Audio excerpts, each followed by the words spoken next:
Hi, in this video we're going to be looking at automating a mix in Logic Pro X. So automation is basically how we can save fader, movements, pan, pots, etc. You can even automate your audio effects. So anything that you can sort of change, like a fader or a pan, we can actually automate that in sort of time.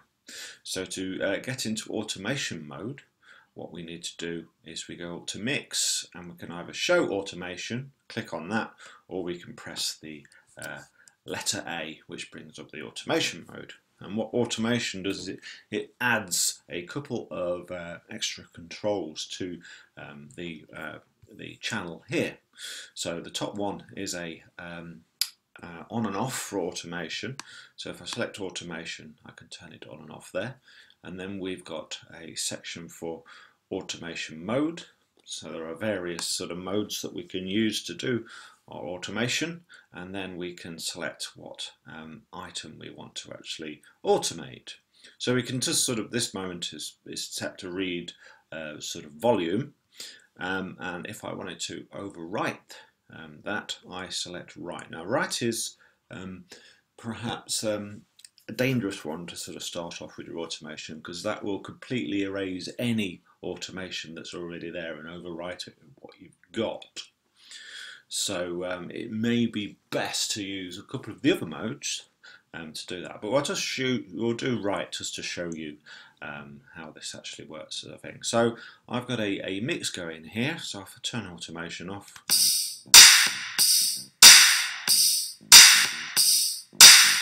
so we've got just a couple of tracks which are sort of playing together there.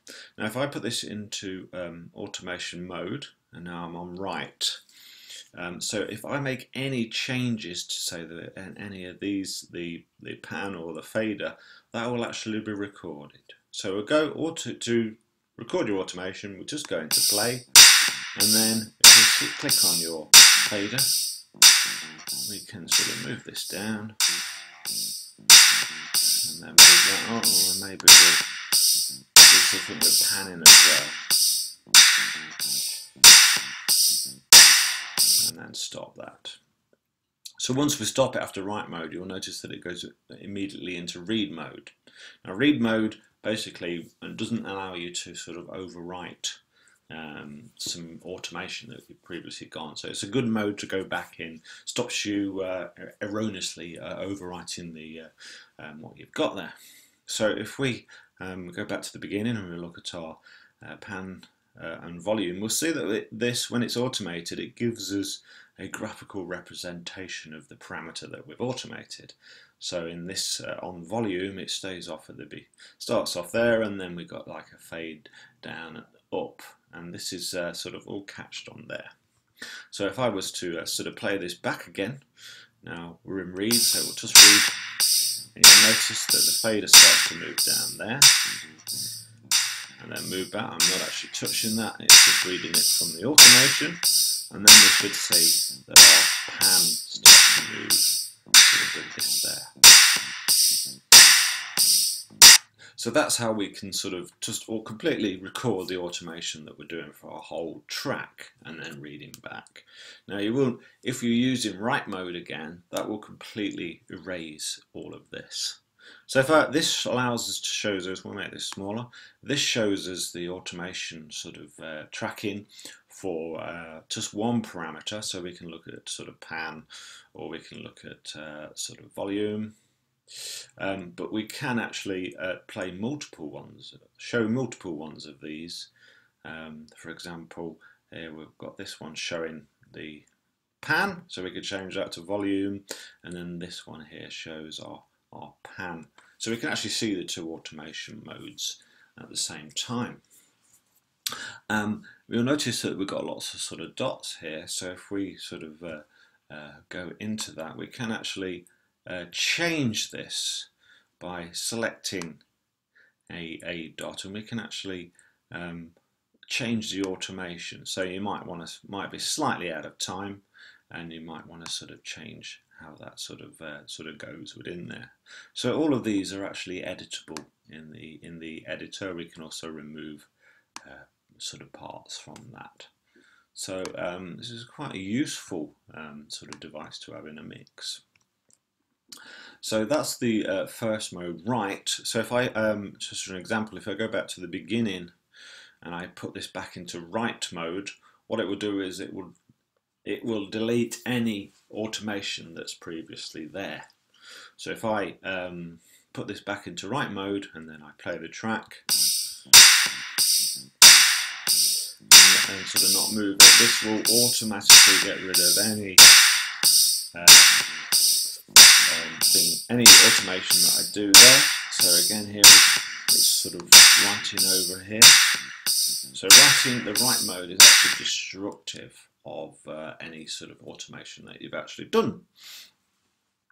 So if we go back to the beginning, we can actually sort of restart again. So if we wanted to delete all the automation, we have this option here. We're going to delete all automation on this one while we show you the other modes that we've got. So I'm just going to hide this pan one. We'll just stick with volume. So I've got this volume mode, and we've got, perhaps more important, we've got touch and latch. And the difference between these is we can use these. They don't automatically overwrite everything.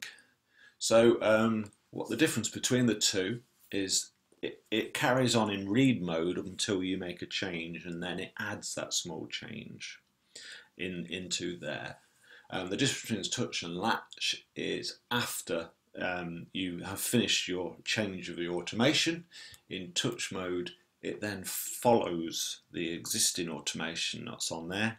If it's on latch, it stays with the last mode that you put it in there. So if we show you some, we'll do a touch, and we can use that to actually do some recording. So we'll just play there and change the parameter. And sort of move that up. So we've got a sort of like a fade out and a fade here on the volume thing. So if I wanted to slightly change that, I carry on in touch mode and press play. So I may wanted it to be lower. So if I change that, now all we've done here is we've added this and it's kept the other automation. So the touch mode is good if we want to sort of actually change a slight bit. We want to make a slight change to the automation that we've gone in. The other mode is latch, and what this mode will do is actually wherever I've left the fade, it will stay there till the end of the song. So if we try this, now we're in latch. So if I hold this fader down here, we'll see that it's kept the last version, the last position of the fader there. And we're sort of using touch and latch mode is probably better if we're actually building up a mix. We may want to go through once with the sort of volume, and then may go through again to add sort of pan. So if I go here, we'll have a look at our pan display, and if we go back to the end, this is probably the best way to do automation, is to build up on the different parts. So now I'm going to go through this mix and change the pan.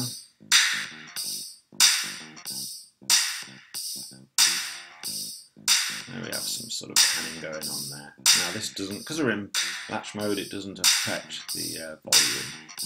So we can go through our mix and just sort of automate one parameter at a time. So that's the automation.